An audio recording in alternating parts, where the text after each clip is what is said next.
Bulawinaka, and a very good afternoon to you all. It is a pleasure to end day 3 of my northern tour commissioning the new state-of-the-art Savusavu package water treatment plant.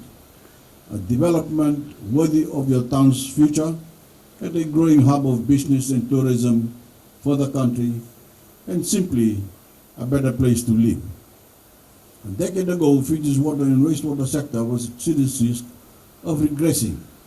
Years of underinvestment and short-sighted planning had produced aging and increasingly unreliable pipes, treatment plants, reticulation systems, and other water and wastewater infrastructure.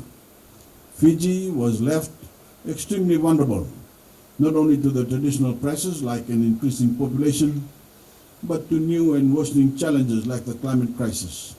Cyclones like Tropical Cyclone Winston have shown that they can disrupt or even demolish old and cheaply built water and wastewater assets. Changing weather patterns place us at risk of having both too little water at the dry season, as droughts can starve our reservoirs, and too much water in the wet season, as heavy rains can contaminate raw water and produce flooding that damages pipes, treatment plants, pump station, and manholes. Unchecked, these events could make clean water and sanitation harder than ever to access in Fiji, erasing generations of development progress in a matter of years or even hours, as we saw during Cyclone Winston. We were not prepared to watch helplessly as that happened. We are mastering the investment, the political will, and above all, the visionary necessary to protect and improve water treatment and sanitation access.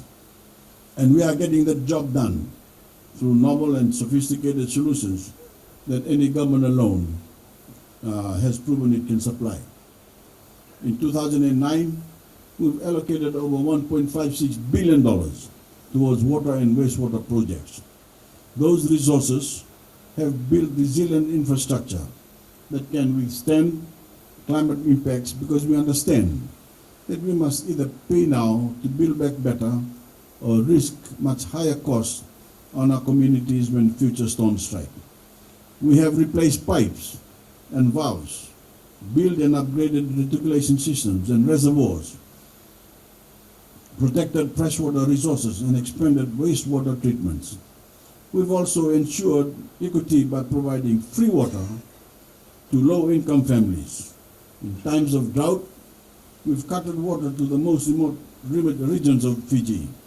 And we do the same anywhere in Fiji, whenever and wherever the water supply is cut short, cut due to burst pipes or other asset damage. Our actions are helping to avert the worst.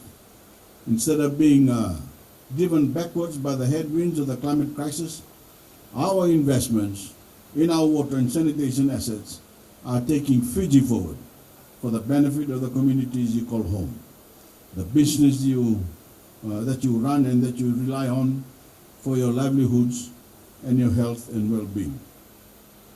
We just commissioned a $20 megalith raw water treatment plant in Waiwa in Ba last week. And here we are a few days later ensuring safe water for growing Savusavu. The previous Savusavu water treatment plant had a treatment capacity of 1 million liters per day. This new station has a capacity of 5 million liters daily. It can handle high turbidity levels, which means it can supply potable water even during storms and flooding. This plant also has been equipped with automated chemical dosing, an upgrade from the tablet and drip feed system that ensures efficient treatment of raw water that is supplied at Fiji's national drinking water standards. Simply put, this is as quality and reliable as Fijian water can get. This raw water treatment plant has been constructed at a cost of $4.58 million and is fully funded by your government. And it is a development we delivered despite the pandemic and despite the impact of storms like tropical cyclone Yasa. This investment will serve the township of Savusavu and its communities, its businesses, government stations, the Savusavu Hospital, hotels, resorts in the Savusavu area, as well as the Savusavu jetty and airport, for the benefit of over 10,400 Fijians. There is provision for more connections in the future.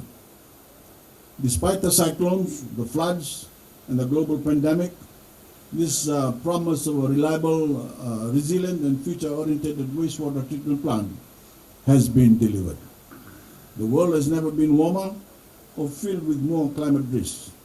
Regardless, we are making sure that Savusavu has never had a more reliable water and wastewater supply. Your town has been made more resilient, your development aspirations are set on a stronger foundation, and your children's future is more secure.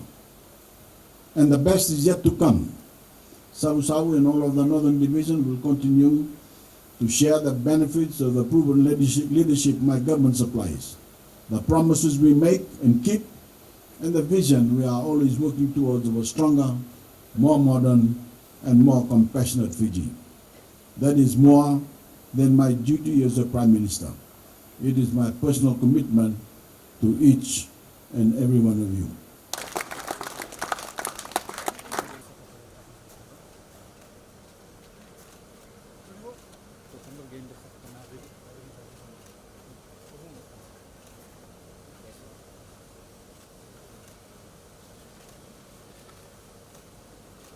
No,